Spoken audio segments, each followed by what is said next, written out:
Parte 3. A ânima como ser natural. Página 69 até 97. A apresentação dos seres elementares que habitam a água, o ar, a terra, o fogo, os animais e as plantas, e antiquíssimas e difundida em todo o planeta, como testemunham a mitologia e os contos de fadas, o folclore e a poesia. Este não apenas apresentam uma surpreendente semelhança entre si, como também com as figuras dos sonhos e fantasias do homem moderno. Conclui-se daí que essas representações devem ter, por base, fatores mais ou menos constantes, para que se expressem sempre e por toda parte de maneira semelhante. Como demonstrou a pesquisa da psicologia profunda, as imagens e figuras que geram a capacidade da psique de criar espontaneamente mitos atuantes deve ser entendida não apenas como cópias e transposições de aparições externas, mas também como expressão de realidades psíquicas internas, de forma que elas possam ser vistas como uma espécie de autorrepresentação da psique. É natural, portanto, que se aplique esse ponto de vista às representações mencionadas acima. A seguir, investigaremos se e como a figura da ânima se encaixa nisso. Não me é possível expor aqui um panorama completo dos assuntos, eu apenas introduzo alguns exemplos típicos, e mesmo assim só examinarei mais pormenorizadamente aquelas características que parecerem mais importantes para o meu questionamento. Dos incontáveis seres da natureza, tais como gigantes, anões, elfos, etc. Eu só levei em consideração algumas devido ao seu sexo feminino e que, estando relacionadas com um homem, podiam ser consideradas personificações da ânima. Sabe-se que esta representa o componente feminino da personalidade do homem, mas, ao mesmo tempo, a imagem do ser feminino que este, de modo geral, traz em si. Em outras palavras, o arquétipo do feminino. É preciso que seja possível reconhecer traços nitidamente femininos nas formas em que a figura da ânima pode ser considerada. A estas dedicaremos especial atenção na esperança de, por meio delas, atingir uma visão aprofundada da natureza da ânima.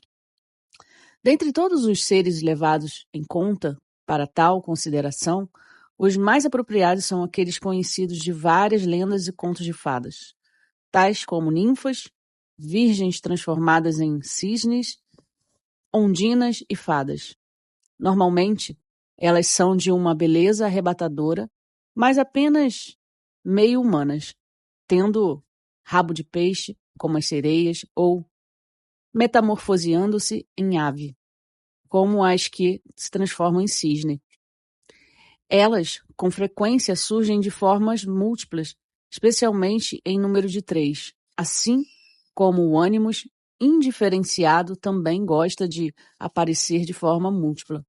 Estes seres, ou por serem provocantes, ou pelo seu canto, atraem o homem a seu reino, sereias, Loreley, etc., onde ele desaparece para sempre, ou então, o que é um traço muito significativo, elas procuram prender o homem pelo amor para viver com ele em seu mundo. Mas elas sempre serão ligadas a algo sinistro, a um tabu que não pode ser ultrapassado. Uma figura primordial, quase mística a ser mencionada, é a da Virgem que se transforma em cisne. Ela goza de grande antiguidade e está difundida em todo o mundo. Muito provavelmente, a versão literária mais antiga desse motivo é a narração do Paruravas e do Urvasi, transmitida por um dos mais antigos textos védicos, o Rig Veda, e de forma mais extensa e clara no Satapatha Brahmana, que eu reproduzo aqui de forma algo abreviada. A ninfa, Apsaras, Urvasi amava Pururavas, ela casou-se com ele sob a condição de que ele a abraçasse 3 vezes por dia, mas nunca tivesse relações com ela contra sua vontade e jamais aparecesse nu diante dela. Depois de ter vivido com ele muitos anos, ela ficou grávida. Então, os Gandharvos achavam que Urvasi já havia permanecido por tempo suficiente entre os homens e puseram-se a pensar numa maneira de provocar seu retorno.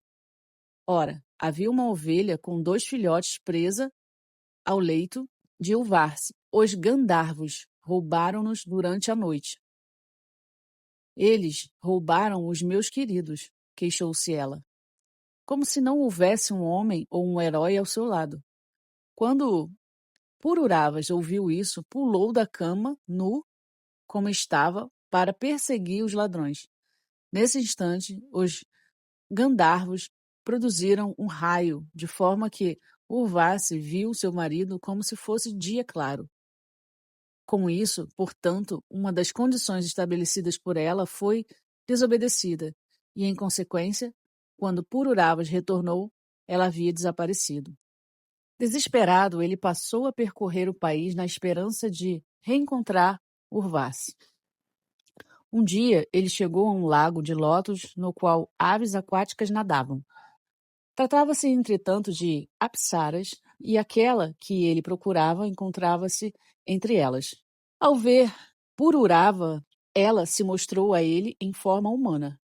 Ele então a reconheceu e implorou-lhe para que lhe falasse. Fique, cruel, e conversemos.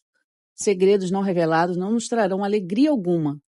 Ela respondeu. O que tenho eu para conversar com você?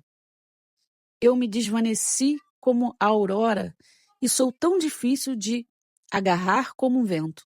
Volte para casa. Pururavas, você não fez nada do que eu mandei. Para você, eu sou muito difícil de agarrar. Volte para casa. Pururavas, então seu amigo irá embora, para longe e para nunca mais voltar. Ele saltará para a morte. Ou lobos selvagens o devorarão. Urvasi a isso respondeu. Não tenha pressa. Não morra. Não deixe que os lobos selvagens o devorem. Não fique tão preocupado. Não existe nenhum tipo de amizade com mulheres. O coração delas é como o das hienas. Não fique perturbado e volte para casa. Enquanto caminhei entre os mortais, eu comia diariamente um pouquinho de gordura dos sacrifícios, e agora eu estou cheia.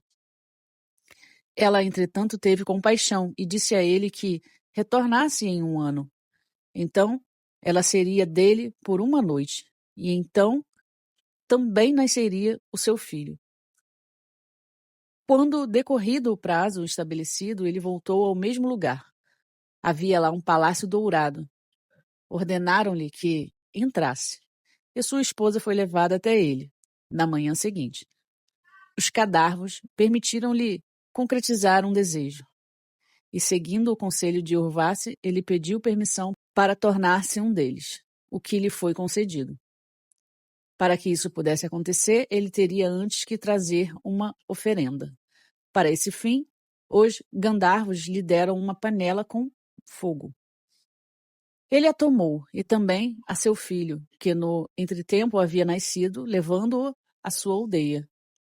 Ele então saiu em busca de madeira apropriada para o fogo sacrificial, e depois de tê-lo acendido, segundo a maneira prescrita pelos Gandharvos, tornou-se um deles.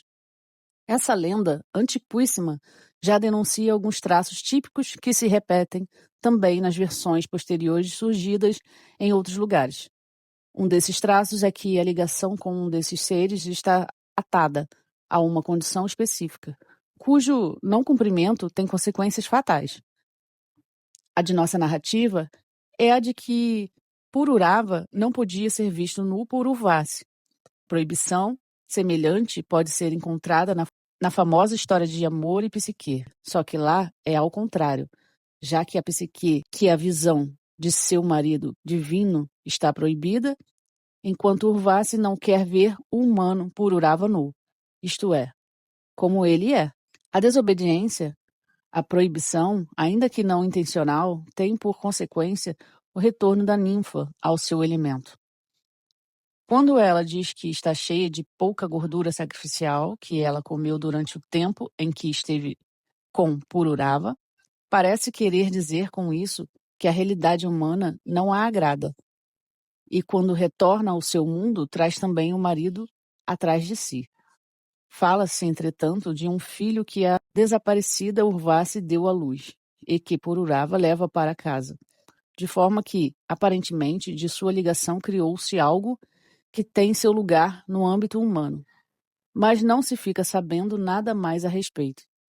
Na relação entre Pururava e a ninfa celeste, chama especialmente a atenção a diferença de seu comportamento enquanto ele se queixa da perda da amada com sentimentos humanos, procurara reencontrá-la de novo, quer falar com ela, pelas palavras dela, fala o ser da natureza, sem alma, que julga a si mesmo quando diz que as mulheres têm coração de hiena. No que se refere ao significado da mulher cisne, a escola, que concebia as imagens da mitologia como personificação de forças e fenômenos da natureza, viu nela a névoa que flutua acima da água, que, elevando-se, transforma-se em nuvens, que então, como cisne, em voo, cortam o céu.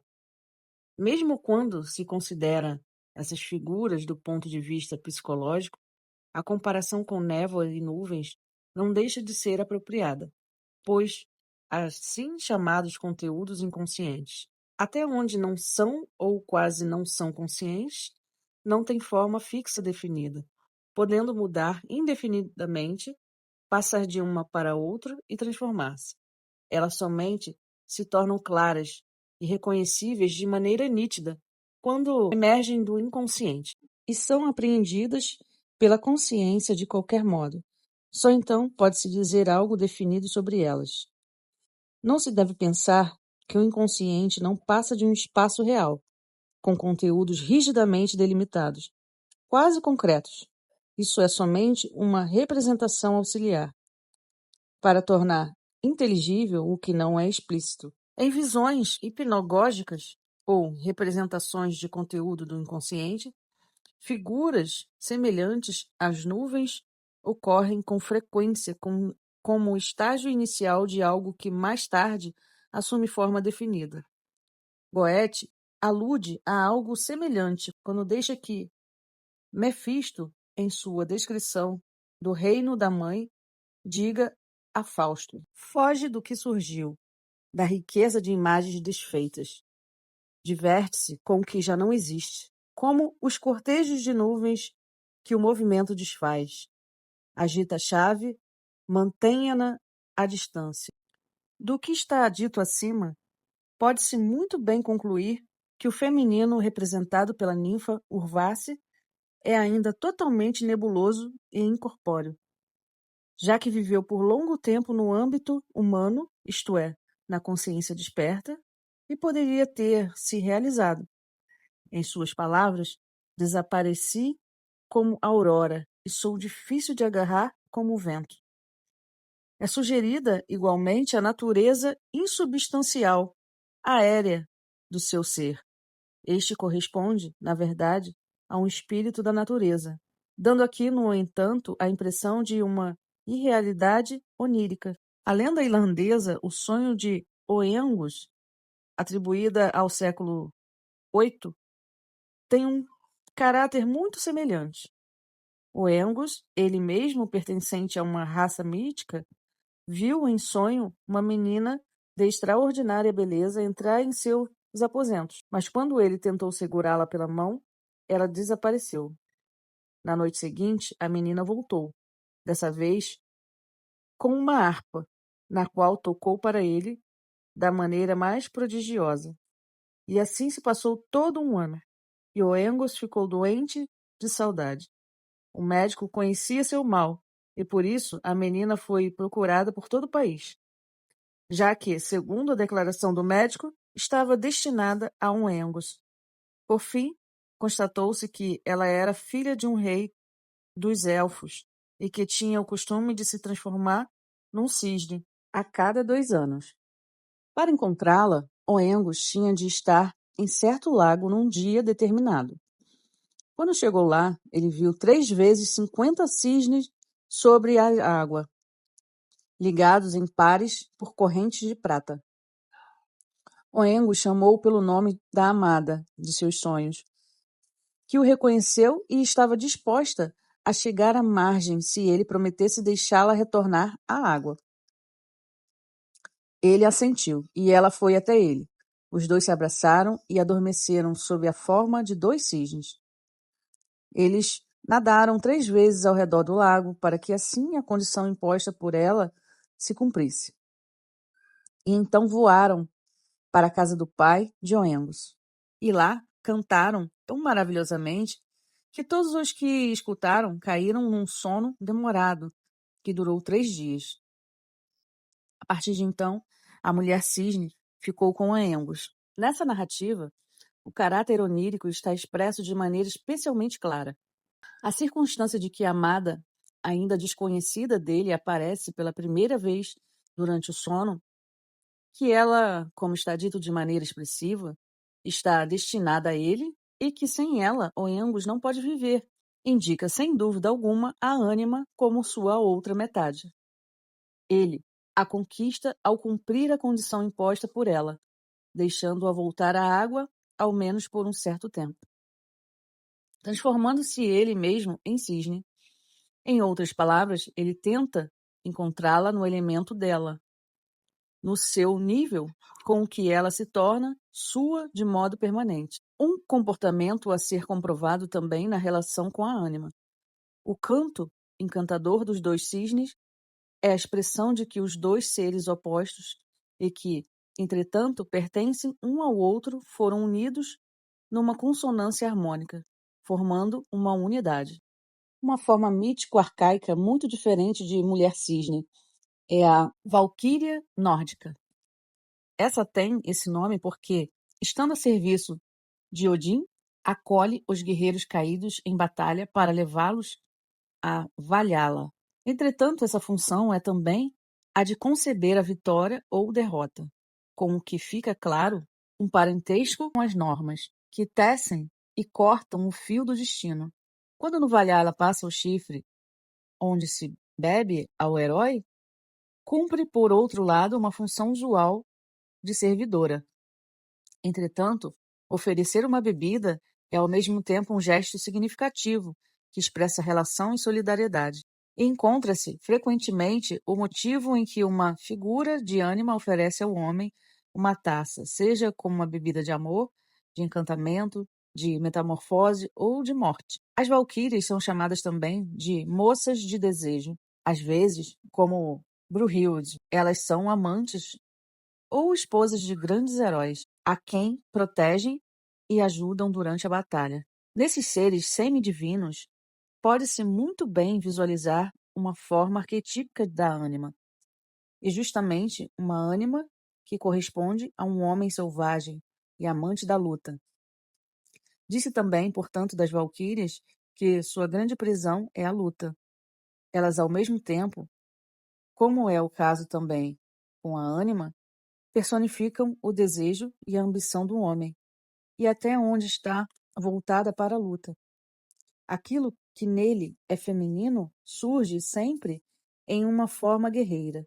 Normalmente, as valquírias são pensadas como amazonas, mas elas também podem cortar o ar e a água e assumir a forma de cisne. Uma das mais antigas canções do Edda, a canção de Violand, é introduzida por um motivo de mulher cisne.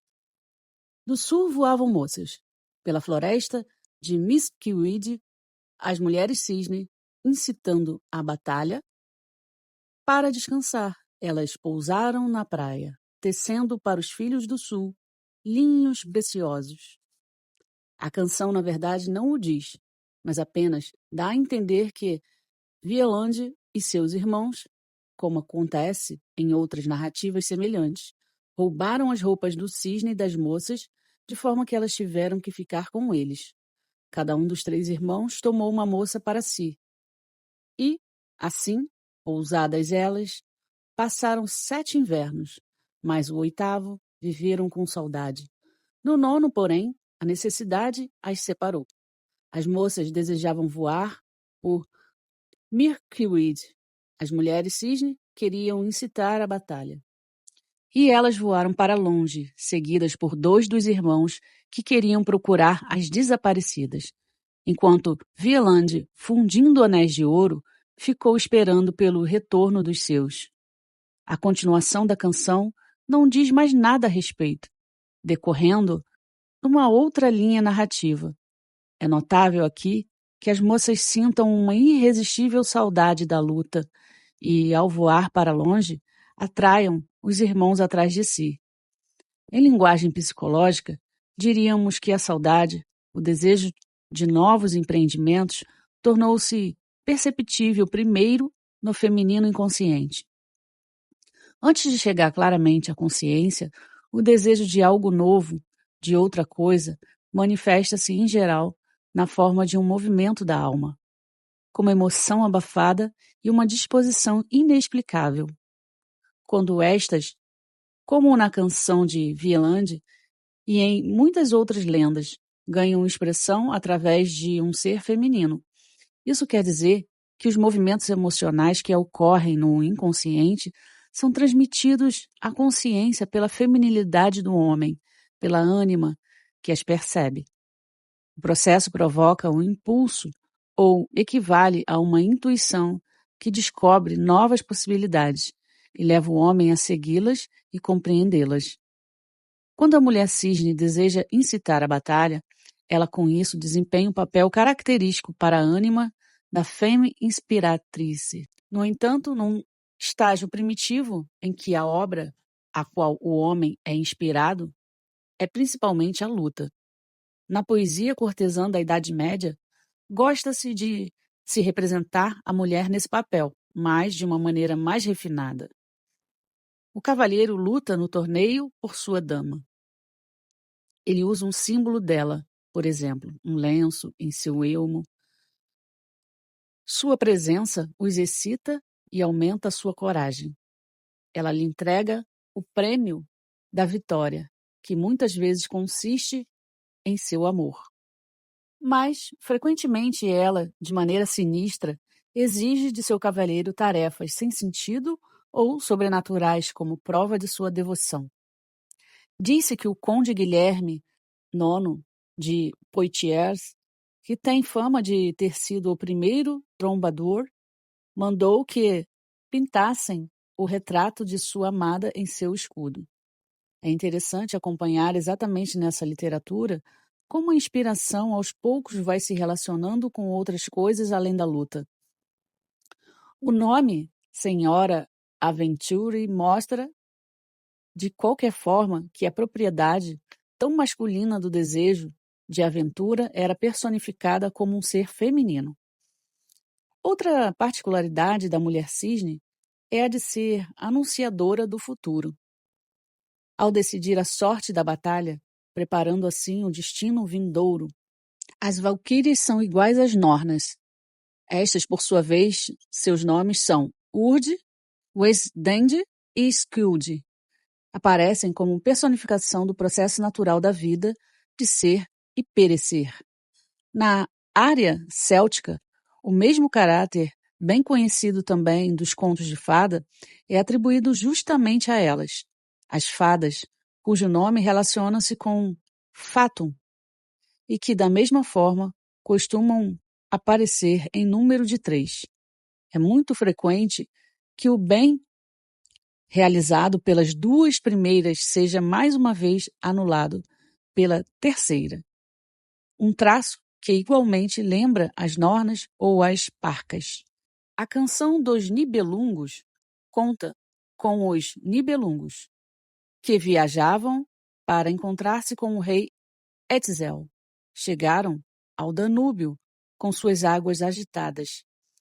Iagen se adiantou para procurar um ponto em que pudessem atravessar. Lá ele ouviu um burburinho na água e, ao aproximar-se, viu Yussi e Ipe, mulheres sábias, que se banhavam em uma bela fonte natural. Ele rastejou até lá, apanhou suas roupas e as escondeu. Se ele as devolvesse, disse então uma das mulheres, elas o influenciariam sobre o que aconteceria a eles durante a viagem.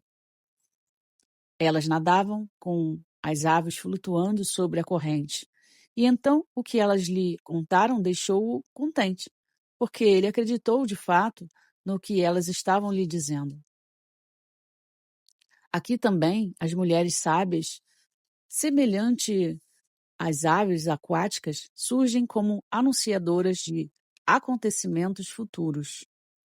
Sabe-se que o povo germânico atribuía à mulher o dom da predição, graças ao que ela era tida em grande estima, até mesmo adorada. O próprio Odin deixou que uma vidente, Vala, lhe anunciasse o futuro. Tácito menciona uma adivinha, Véleda, que gozava de grande autoridade em sua tribo, os Bructeros, e que, sob Vespasiano, foi levada a Roma como prisioneira.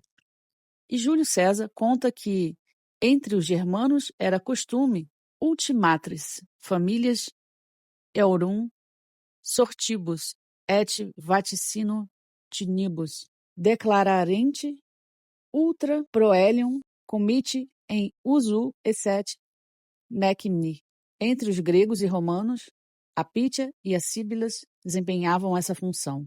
Parece que tais concepções perduraram por longo tempo, como se depreende de uma história sobre Carlos Magno, narrada por Green, segundo um manuscrito de Leiden, no século XIII. A lenda pretende esclarecer o nome da cidade de Alchen.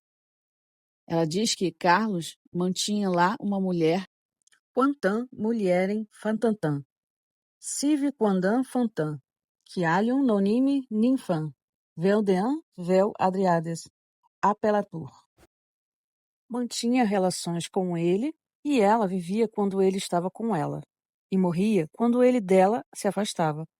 Um dia, quando ele se deleitava com ela, um raio de sol caiu em sua boca, e Carlos viu então que sobre sua língua havia um grão dourado. Ele mandou que este fosse retirado, com o que a ninfa morreu e não mais retornou à vida. Essa ninfa lembra a misteriosa Aélia Laélia Crispis, de que Carl Jung tratou em seu ensaio intitulado O Enigma de Bolonha.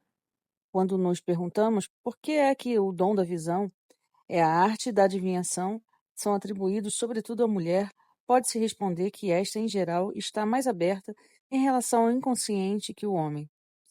Receptividade é uma atitude feminina e exige estar-se aberto e vazio, e por isso Jung a qualifica como o maior segredo do feminino.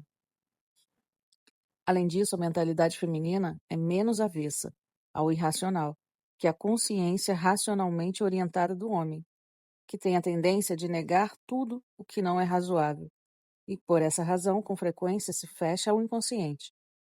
Platão, no Fedro, já criticava o posicionamento excessivamente racional, sobretudo em se tratando de amor, e valoriza o irracional, sim, a loucura, até onde esta possa ser um dom divino. Ele menciona vários de suas formas. 1. A sabedoria oracular transmitida pela Pítia, que, por exemplo, dava conselhos para o bem do Estado. Além disso, ele observa, pois a pitonista em Delfos e as sacerdotisas em Dodona prestaram à nossa Hélade muitos e belos serviços em ocasiões especiais e públicas em estados de loucura, mas em estado consciente, nenhum ou quase nenhum serviço. 2. O dom profético das síbilas que previam o futuro. 3. O entusiasmo despertado pelas musas. Pitya, síbilas e musas são seres femininos que podem ser colocados lado a lado com as videntes nórdicas mencionadas acima, e suas declarações são de um tipo irracional, razão pela qual parece loucura quando encarada sob o ponto de vista de razão ou logos. Essas aptidões não são próprias apenas das mulheres. Sempre existiram videntes e profetas homens, mas eles o são em virtude de uma atitude feminino receptiva. que os torna receptivos às inspirações originadas além da consciência. A ânima, sendo o feminino no homem, possui justamente essa receptividade e falta de preconceito em relação ao irracional.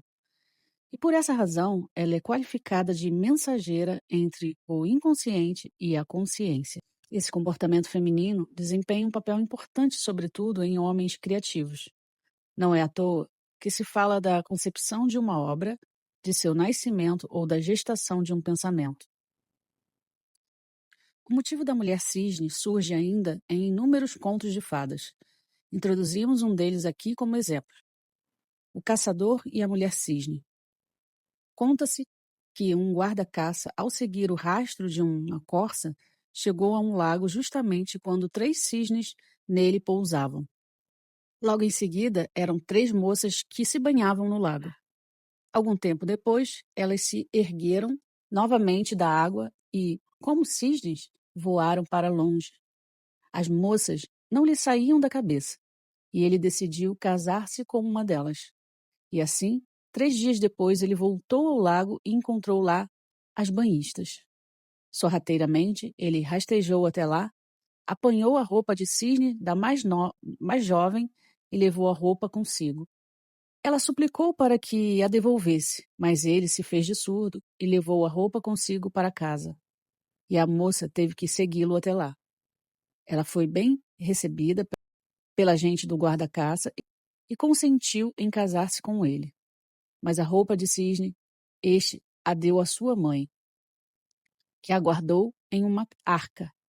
Após terem vivido felizes, um com o outro por muitos anos, um dia, arrumando a casa, a mãe encontrou a pequena arca e a abriu. Assim que a jovem mulher viu sua roupa de cisne, atirou-se rapidamente sobre ela e dizendo: Quem quiser me ver de novo, terá que ir até a montanha de vidro, que se encontra no Campo Branco. Levantou o voo e foi embora. Desolado, o caçador passou a procurá-la e, após vencer muitas dificuldades, encontrou-a graças à ajuda de animais prestativos, libertando-a, já que, como descobriu, ela era uma princesa encantada. Reduzi este conto mais ou menos extensivamente porque ele contém um motivo novo e muito importante, aquele da salvação. A circunstância da necessidade de salvação relativa ao fato de estar encantado ou enfeitiçado indica que a figura do cisne não é um estado original, tendo surgido secundariamente como uma roupa que oculta uma princesa. Por trás da forma animal oculta-se, portanto, um ser superior que vale a pena salvar-se e que, no fim, se une ao herói. A princesa ser salva, que aparece em tantos contos de fadas, indica nitidamente a ânima. Quando, no entanto, o conto dá a entender que a princesa estava lá antes do cisne. Alude-se, com isso, a um estado original anterior de unidade e totalidade que foi suspenso por meio de um encantamento e precisa ser reestabelecido. A concepção de que um estado original de perfeição foi destruído, ou pelo comportamento culposo da pessoa ou devido à inveja dos deuses, é uma ideia antiquíssima, que está na base de muitas religiões e sistemas filosóficos. O pecado original bíblico, o ser primordial, inicialmente, uno e depois dividido em 2 metades de Platão e mais distante a Sofia da Gnosis, contida na matéria, são testemunhos disso. Expresso psicologicamente, seria o seguinte: a totalidade original que ainda é própria da criança é destruída ou danificada pelas exigências da vida e pelo crescente desenvolvimento da consciência. Assim, por exemplo, durante o desenvolvimento da consciência, do eu masculina ou lado feminino é deixado para trás, permanecendo assim num estado natural. O mesmo acontece com a diferenciação das funções psicológicas. A assim chamada função inferior ficou para trás e, consequentemente, indiferenciada e inconsciente. Por isso, ela também está usualmente ligada à sempre inconsciente ânima. A salvação consiste no reconhecimento e integração desses elementos inconscientes da alma. O conto de fadas O Véu Roubado apresenta o material numa versão nova, do período romântico, e está localizado no assim chamado Campo dos Cisnes, na Montanha de Bronze, onde haveria uma fonte que conferiria beleza a quem nela se banhasse. O conto contém os traços típicos já mencionados, só que aqui, em vez da roupa de cisne, é o véu. É um anel da banhista que é furtado, com o que ela é obrigada a ficar. O cavalheiro a leva consigo para casa, onde o casamento deve ser celebrado. Ele também tem uma mãe a quem dá o véu para que o guarde.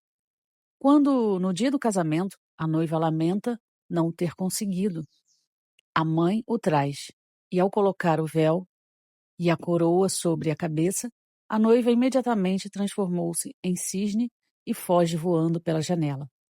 O conto é por demais longo para que entremos em mais detalhes aqui.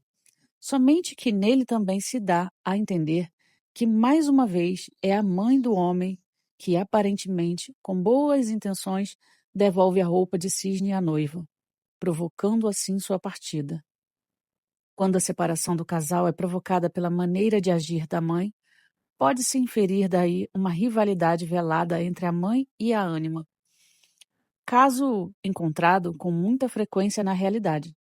Por outro lado, esse traço poderia também ser entendido como uma tendência da grande mãe, isto é, o inconsciente, de chamar de volta para si aqueles que lhe pertencem. A ascendência real da mulher cisne, sugerida pela coroa, caracteriza-a como ser de um tipo superior, o que deve ser relacionado com um aspecto sobre-humano, divino da ânima. Em muitos contos de fadas, é mais natural compreender a figura da princesa encantada a partir da psicologia feminina. Nesse caso, ela é representada pela personalidade superior da mulher ou pelo próprio self. Também a figura da ave como uma criatura do ar. Simboliza não apenas aquilo que o ser natural tem de semelhante aos animais, mas contém, além disso, uma alusão às suas possibilidades espirituais latentes. Um ser elementar que goza de uma popularidade e longevidade muito especiais é a ninfa, de que trataram contos de fadas, lendas e canções populares de todas as épocas, e cuja figura conhecemos por meio de incontáveis reproduções. Ela ainda serve de tema a poetas modernos e aparece com frequência em sonhos e fantasias. Uma denominação antiga desses seres aquáticos de que gostavam muito os poetas do século XIII é Mermine, ou Merfei, devido aos dons que, como as mulheres cisne, possuem, tais como a adivinhação e seu conhecimento das coisas naturais. Elas também são chamadas de Wisiwip. Em geral, no entanto, ao lado dessa espécie, outros elementos, como veremos, aparecem mais em primeiro plano, principalmente o de Eros. Esse encontra-se em consonância com aquele fenômeno de época conhecido como amor cavalheiresco. Ele foi a expressão de uma nova atitude em relação à mulher e a Eros, que se iniciava na época, isto é, nos séculos XII e XIII, e constitui a contrapartida cavalheiresca ao cultivo do logos praticado nos mosteiros. Esta maior valorização da mulher não podia ser causada, em última análise, por uma evidência mais nítida da ânima e por uma atividade mais acentuada da mesma, o que a poesia dessa época parece comprovar. Como essencialmente feminina, a ânima, como a mulher, é determinada de maneira preponderante por Eros, isto é, pelo princípio da ligação, da relação, enquanto o homem em geral deve mais ao princípio do logos, que diferencia e ordena, ou seja, a razão. E assim, Mermine e suas companheiras sempre mantêm uma relação amorosa com o homem ou tentam criar uma, o que, aliás, constitui uma das ânsias femininas fundamentais. Desse ponto de vista, elas se diferenciam das mulheres cisne, que quase sempre não procuram a relação por si mesmas, mas que caem em poder do homem por meio do roubo de uma roupa de plumas, ou seja, pela astúcia. Elas depois ambicionavam fugir à primeira oportunidade. Relações desse tipo são preponderantemente de natureza impulsiva e sente-se a falta do elemento anímico ou de um sentido que ultrapasse o instintivo. Dada a circunstância de que o homem domina a mulher de forma mais ou menos violenta, sobressai um estágio totalmente primitivo de seu comportamento erótico. Não é, portanto, sem fundamento quando o ser natural a ele ligado exige que o homem não lhe faça nenhuma violência, não lhe bata ou não recrimine com palavras contundentes. Lendas de fadas aquáticas e de ninfas estão largamente difundidas, sobretudo na região com populações célticas. Em muitos lugares, sobretudo no país de Gales, na Escócia e na Irlanda, elas estão ligadas a determinadas localidades e famílias, e em parte permaneceram vivas até os tempos mais recentes. Como um exemplo dentre muitos, cito aqui uma dessas lendas do país de Gales, que foi anotada por John Lewis, um conhecido colecionador e conhecedor do folclore celta. Os acontecimentos descritos teriam ocorrido por volta do final do século XII, numa aldeia de Caermarthenshire, no país de Gales. Lá vivia uma viúva com seu filho.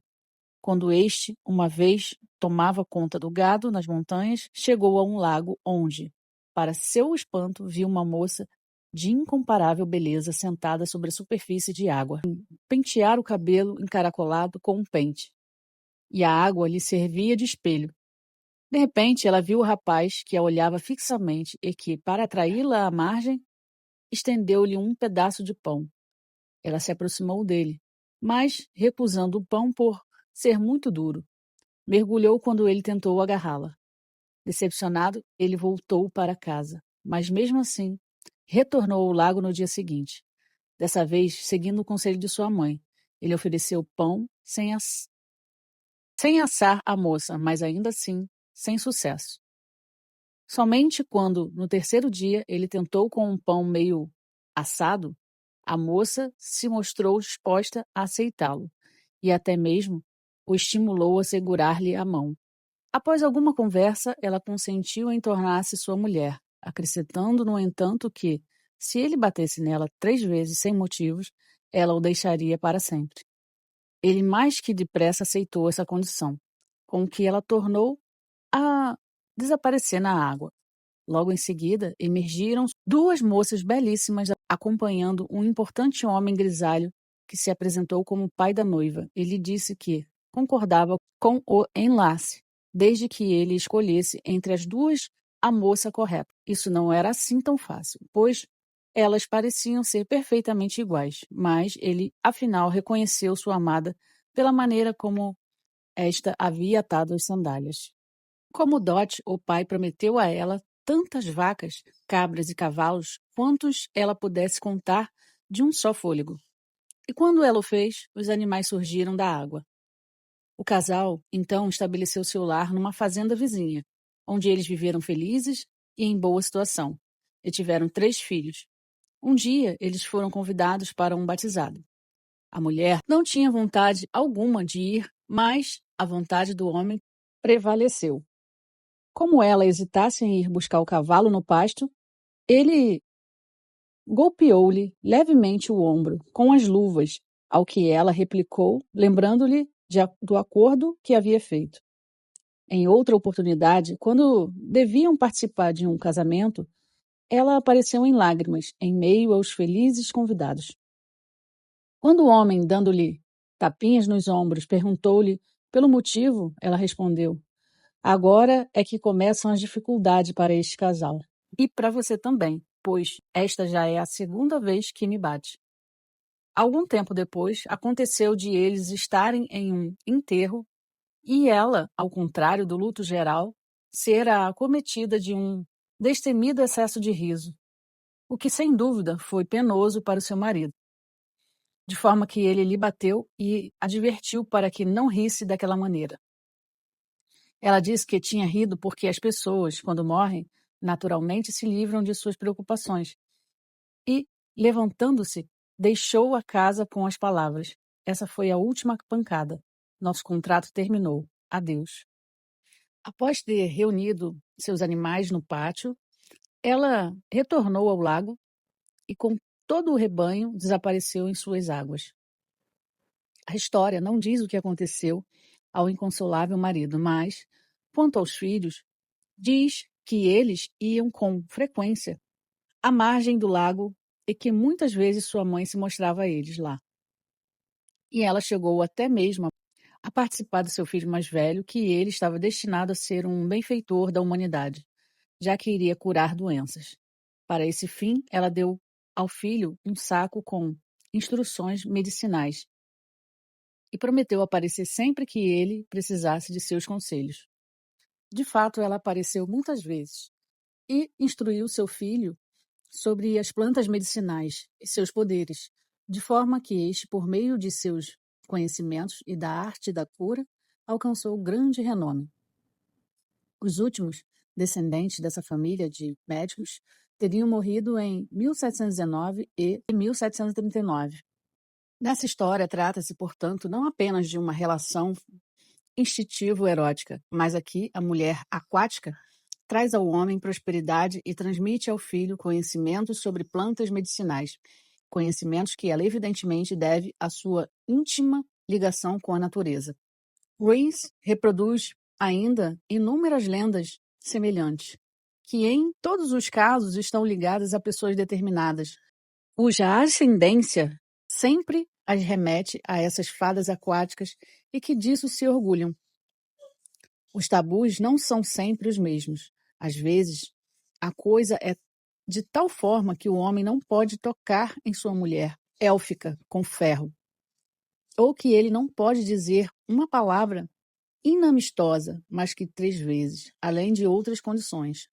O descumprimento das condições estipuladas ocorre sempre por desatenção ou por algum acaso fatal, nunca propositalmente.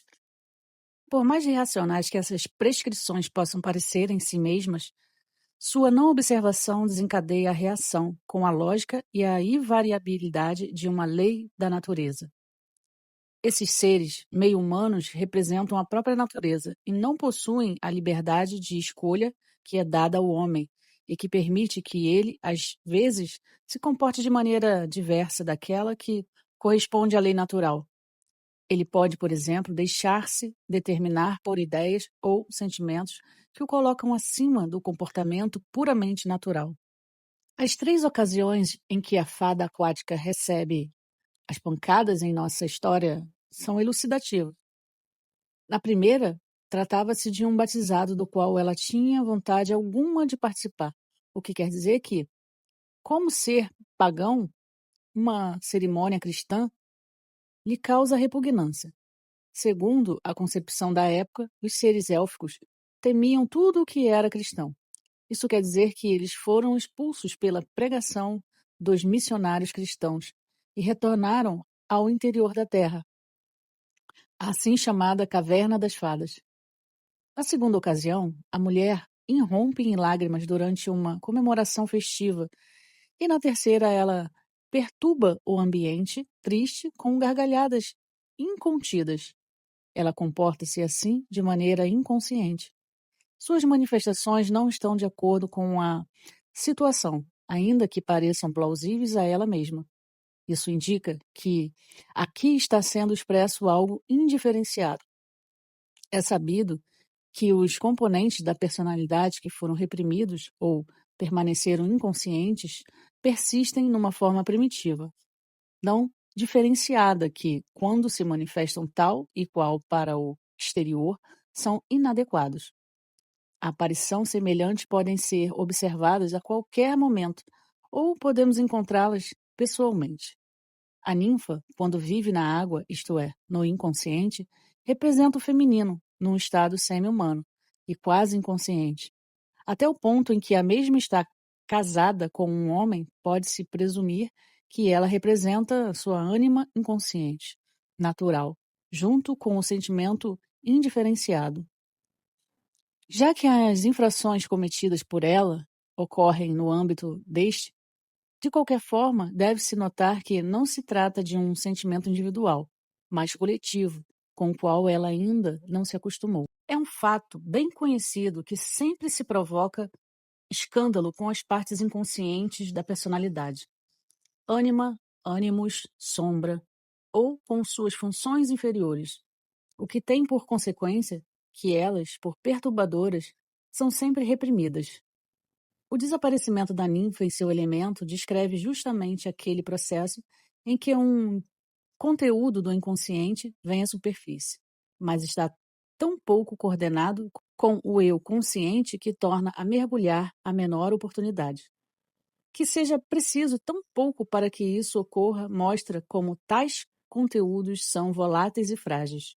Faz parte do mesmo contexto o fato de os seres élficos se vingarem quando desprezados ou ofendidos. Eles são extremamente sensíveis e gostam de guardar um ressentimento que não é atenuado por nenhuma espécie de compreensão humana. Essas propriedades valem também para a ânima, para o ânimos e para as respectivas funções não diferenciadas. Por outro lado, a sensibilidade desmedida de homens bastante robustos que se encontra com frequência é um sinal claro de que a ânima está atuando. A irregularidade, as travessuras e muitas vezes a maldade declarada dos espíritos elementares que formam o outro lado de sua beleza fascinante podem ser constatadas também na ânima. Enfim, essas criaturas são irracionais, boas e más, prestativas e perniciosas, curativas e destrutivas, como a própria natureza de que são parte. Aqui, entretanto, deve-se dizer que não é apenas a ânima, como um consciente feminino no homem, que apresenta as qualidades mencionadas. As mesmas também podem ser constatadas em muitas mulheres, devido à sua tarefa biológica. As mulheres, em geral, é mais natural que o homem e, por isso, com frequência, demonstra de modo mais ou menos claro com um comportamento correspondente. Então, de bom grado, a imagem da ânima é projetada nessas mulheres, porque elas compreendem tão exatamente a feminilidade inconsciente do homem. Por isso, esses seres também aparecem em sonhos, fantasias e imagens de mulheres, de preferência ninfas. Estas podem representar ou a feminilidade não desenvolvida, ainda natural da mulher em questão, ou sua função inferior, mas com frequência são também formas iniciais da personalidade superior ou do self. Na nossa lenda, encontramos ainda um outro traço característico. Trata-se de fato de a Virgem aquática pentear os cabelos como a Lorelei e ter uma imagem refletida no lago enquanto o faz. Pentear os cabelos poderiam ser reconhecidos sem dificuldade como o meio de atração erótica que é utilizado até hoje. O espelho faz parte dessa atividade, e os dois juntos são atributos da figura da ânima, utilizados com frequência na literatura e em ilustrações. O espelho, como atributo da figura da ânima, tem ainda um outro significado. Na verdade, faz parte do seu ser que ela seja equivalente a um espelho para o homem. Isto é, como tal, reflita seus pensamentos, desejos e emoções, o que já foi mencionado no contexto das valquírias. É justamente por isso que ela se torna tão importante para o homem, seja como figura interior ou como uma mulher real, exterior, à medida em que pode tomar conhecimento de coisas que para si mesmo ainda não são conscientes. Muitas vezes, no entanto, essa função da ânima leva não a uma maior consciência e autoconhecimento, não só simplesmente a um espelhamento de si mesmo, o qual adula a vaidade do homem, mas também a uma autocompaixão sentimental. Ambos, sem dúvida, aumentam o poder da ânima e não deixam por isso de ser perigosos. Faz parte da natureza da mulher ser espelho do homem, e a surpreendente habilidade que ela com frequência exibe ao fazê-lo faz com que ela seja, sobretudo, apropriada para ser portadora de uma projeção de ânima. A bela Melusina também pertence à raça das Merféias, embora a lenda tecida em torno dela seja bem conhecida. Eu menciono aqui de forma abreviada, pois ela contém alguns pontos importantes. O conteúdo é o seguinte: Raymond, filho adotivo do conde de Poitiers, matou-a por uma fatalidade durante uma caçada. Inconsolável, Ele quer empreender a fuga. No caminho, ele chega a uma clareira na floresta e lá vê 3 mulheres sentadas junto a uma fonte. Uma delas é Melusina, a quem ele lamenta seu sofrimento e que lhe dá bons conselhos. Ele arde de amor por ela, que está disposta a tornar-se sua mulher, com a condição de que ele lhe permita recolher-se todos os sábados, sem que ninguém a espreite. Raymond concorda e eles durante longos anos vivem felizes juntos. Melusina dá à luz muitos filhos, que entretanto sempre têm algo de anormal, e manda construir um magnífico palácio, que ela, segundo seu próprio nome, batiza de Lusinia, o que mais tarde será Lusignan. No entanto, inquieto com os rumores que correm a respeito de Melusina, seu marido um dia a espia. Ele a encontra num quarto de banho e vê com horror que ela tem uma cauda de peixe ou de serpente. A princípio, essa descoberta parece não ter consequência nenhuma, até que, algum tempo depois, um filho de Melusina ateou fogo a um mosteiro fundado por ela, ocasião em que um de seus irmãos, que era monge lá, morreu. Quando ela quis consolar o marido, ele a afastou de si com palavras: "Vá embora, sua serpente monstruosa, que degenerou minha nobre linhagem", o que a fez cair desmaiada ao chão. Após voltar a si, ela se despediu do marido em lágrimas, deixando as crianças a seus cuidados, e flutuando através de uma janela, desapareceu. Mais tarde, ela aparecia ocasionalmente durante a noite para ver alguns de seus filhos, que ainda eram pequenos. E a lenda continua ainda dizendo que ela caminha pelas proximidades do palácio, lamentando-se cada vez em que um membro da casa Lusignan vai morrer, cuja matriarca, Melusina, é considerada até hoje.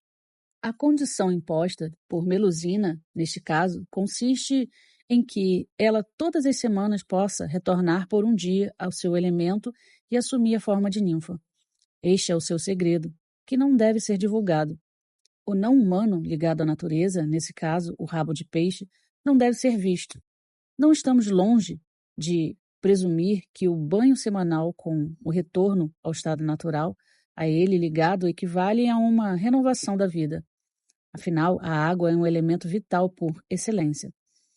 Ela é imprescindível para a manutenção da vida, e fontes e banhos de cura que provocam seu restabelecimento e renovação sempre foram considerados luminosos e muitas vezes foram objetos de culto religioso. Segundo um decreto do Concílio de Avignon do ano de 442, o culto de árvores, pedras e fontes e o fazer fogueiras ou acender luzes junto às mesas foi proibido como práticas pagãs. Em vez disso, em muitos lugares em países católicos, imagens da Virgem adornadas com flores e velas são até hoje levadas às fontes como expressão cristã de um sentimento primordial ainda vivo. Um dos apelidos de Maria é Pegé, a fonte. A qualidade luminosa da água expressa-se também na antiquíssima ideia de uma água da vida, que possui uma energia sobrenatural, ou na água permanente dos alquimistas. As ninfas ou fadas que habitavam as fontes ou suas proximidades possuem um parentesco especial com o elemento vital, sendo a água considerada como tal e como o surgimento da vida é um mistério indecifrável. A ninfa também se presta a algo misterioso que deve permanecer oculto. Tais seres são, em certa medida, protetores das fontes. Ainda hoje, determinados banhos de cura possuem uma padroeira, como em Baden Santa Verena, que substitui a ninfa pagã e que, aliás, é parente de Vênus. Cabe à ânima uma função semelhante. Seu ser animado já está expresso em seu próprio nome. Por isso ela aparece com frequência, em sonhos ou fantasias sob a forma de um desses seres feéricos. Assim, por exemplo, um homem jovem cuja a mente é excessivamente racional e que por isso corre o risco de tornar-se rígido tem o seguinte sonho: caminha por uma floresta densa, e então uma mulher coberta por um véu negro vem ao meu encontro, me toma pela mão e diz que vai me levar até a fonte da vida. O escritor inglês William Sharp, 1855 a 1905, narra um acontecimento de infância em que, certa vez, uma bela mulher branca da floresta apareceu para um pequeno lago cercado de plântanos e ele, criança, que era, a batizou de Olhos de Estrela. E mais tarde, de Lady of the Sea, e portanto ele diz a ela: Eu reconheci como a mulher que existe no coração de todas as mulheres. Com isso, ela está nitidamente caracterizada como imagem primordial da feminilidade e, portanto, como forma de ânima. A ânima representa a ligação com a fonte da vida, que está no inconsciente, quando não existe nenhuma ligação desse tipo ou quando ela é interrompida. Instaura assim um estado de estagnação ou de esclarecimento que muitas vezes é sentido como tão perturbador que a pessoa atingida se vê levada a procurar um psicoterapeuta. Gottfried Keller descreveu esse estado de maneira muito impressionante em sua poesia. Noite de inverno. Nem mesmo um rumor de asas passava pelo mundo. A neve branca continuava quieta e ofuscante. Nenhuma nuvenzinha no dossel de estrela, nenhuma onda no lago congelado. Do fundo ergueu-se a árvore do lago, até que no gelo a copa congelou. Por seus ramos subiu a ninfa, olhando através do gelo verde. Eu estava em pé sobre o gelo fino, que me separava da negra profundeza. Bem embaixo, sob meus pés, eu vi a beleza branca de seus membros. Com lamentos sufocados, ela apalpava a dura coberta aqui e ali. Jamais esqueço o rosto triste, que ficará comigo para sempre. A ninfa presa no gelo corresponde à princesa encantada na montanha de vidro, que foi mencionada acima. Tanto o gelo como o vidro constituem igualmente uma couraça fria e dura que aprisiona o que está vivo e que dela precisa ser libertado. Outro traço importante de nossa lenda deve ainda ser mencionado aqui, quando o filho de Melusina ateia fogo no mosteiro, mantido por ela, e já mencionado antagonismo entre a raça dos elfos e a cristandade, expressa-se de maneira evidente. Por outro lado, esses seres, segundo várias narrativas, parecem alimentar o desejo de ser libertados.